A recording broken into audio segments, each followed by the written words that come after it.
I have long said that the Department of Commerce should be renamed the Department of Cronyism. First, apart from the Census Bureau and the Patent and Trademark Office, the department mostly functions as a one-stop shop for special interests. Second, in a conflict between consumers and producers, the department always seems to side with the shareholders of large corporations. The latest example of such behavior is edifying. Last week, as part of a preliminary determination in a countervailing duty investigation, the Commerce Department decided to slap a 220% duty on Canadian plane maker Bombardier to protect its American boy Boeing against unfair competition. As if that weren't enough, the Commerce Department is expected to announce other duties in a companion anti-dumping case soon. The decision by the U.S. International Trade Commission about whether the duty orders will be imposed is expected in early 2018. According to a complaint filed by Boeing, Bombardier is distorting trade with the sale of a new series of passenger planes to Delta at a price $19.6 million that Boeing alleges is well below the $33 million that the planes should have cost.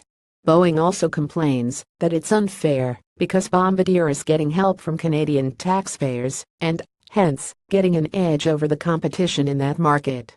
Now, it is true that Bombardier is being subsidized like everyone else in this business.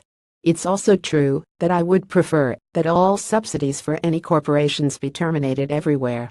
However, the Bombardier subsidies mean that American taxpayers are benefiting from cheaper planes.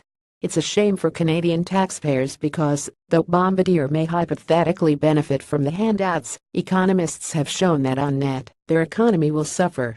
It means that Canadians should be the ones doing the complaining, and the Commerce Department should care about U.S. consumers, as opposed to caring only about Boeing. That said, I'd like to pause for a moment and marvel at the arrogance it takes for Boeing to point its finger in disapproval of corporate welfare.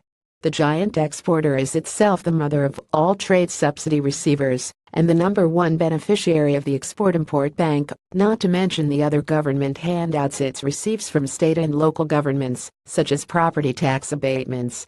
Boeing's complaint about Bombardier's sale to Delta is akin to an abusive queen passing a decree that if she isn't going to get married, then no one else will either.